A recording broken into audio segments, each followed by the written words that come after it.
Bonjour encore une fois. Euh, c'est quand même le matin, 2h32. Mais j'ai eu une inspiration et j'aimerais parler de la chose. C'est très important. J'aurais dû lire dans Semeur, mais Semeur, j'ai pas aimé comment il a traduit ce que je vais dire.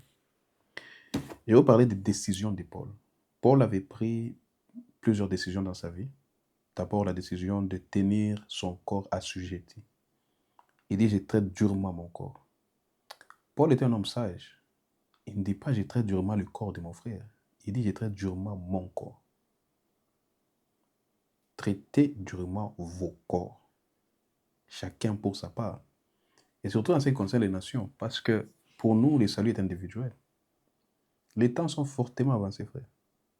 Si vous voulez traiter durement le corps de votre frère, vous allez manquer l'enlèvement. Soignez-vous d'abord vous-même. J'avais un ami qui était malade, je suis parti à l'hôpital. Et il s'est couché dans le lit.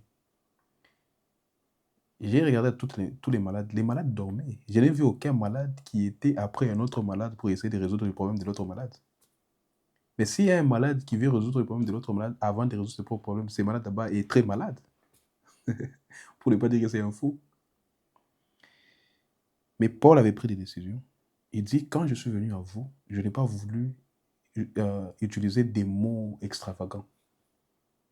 Mais je vous ai prêché la croix dans toute sa simplicité, afin de ne pas détourner votre attention de ce qui est important, ce qui est la croix. Mais sur quoi je vais me focaliser, c'est la troisième décision de Paul. 1 Corinthiens 2, je lis à partir de mon téléphone, parce que ça c'est Louis II, hein? King James, j'allais dire. Louis II. 1 Corinthiens 2, 2 à 4. Car j'avais décidé de connaître parmi vous rien d'autre que Jésus-Christ et Jésus-Christ crucifié. Paul dit il avait décidé de connaître parmi les frères de Corinthe rien d'autre que Jésus-Christ et Jésus-Christ crucifié. Qu'est-ce que tu connais parmi tes frères? Il y a des frères et des sœurs qui sont dans tout sauf ce qui est important. Ils savent tout. Quand tu demandes, ses frères, ils avaient fait. Cette sœur, elle a ça. Ces frères-là, il a ça. Ces frères. Ils connaissent tout sauf Christ. Parce que quand un homme parle du mal d'un autre, c'est une preuve à suffisance que lui-même d'abord est malade.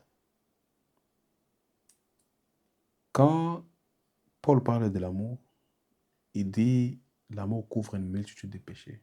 Les prophéties disparaîtront, la connaissance disparaîtra, mais l'amour subsiste. Quand un homme n'a pas ça en lui, l'homme détruit la réputation des autres. Et nous disons ça par expérience. Enfin, c'est une décision, vous allez manquer l'enlèvement. Préoccupez-vous de vous-même. Et Jésus, par ironie, il dit, comment peux-tu voir la paille dans l'œil de ton frère, tu ne vois pas la poutre dans ton œil? Chacun combat quelque chose. Préoccupez-vous d'abord de vous-même. Soyez sûr que vous êtes fait. Dans le langage de Jésus, Jésus dit à Pierre, quand tu seras affermi, n'oublie pas d'affermir tes frères. N'essaie pas d'affermir quelqu'un, toi-même tu n'es pas affermi. Que Dieu nous accorde la révélation de la chose. Décidez-vous à connaître Christ. Des fois, c'est malheureux. Je parle souvent avec des frères, des sœurs autour. Tu demandes, tu connais cette écriture? Non. Tu connais cette écriture? Non. Tu connais cette écriture? Non. Tu connais cette écriture? Non. Qu'est-ce que tu connais? Il dit, médite cette parole jour et nuit afin d'agir conformément à ce qui est écrit. Ici, réellement, comme je l'ai dit dans la vidéo previously, il y a une puissance de transformation. C'est vrai que ça va lentement, mais il y a des choses auxquelles vous êtes tellement attachés. Ça, la parole est puissante à un point, elle brise ces choses. C'est un problème de temps. Et plus vous lisez ça, the more you read, plus vous commencez à aimer ça et vous voulez réellement vous détacher. C'est un bon plan, un plan sage que Christ a fait.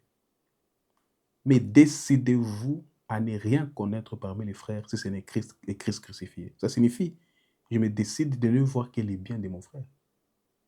C'est une maladie. Il y a un frère que je connais qui disait que c'est un cancer dans l'église. Et les gens se plaisent à ça. Mais tu vas manquer l'enlèvement, tu seras étonné.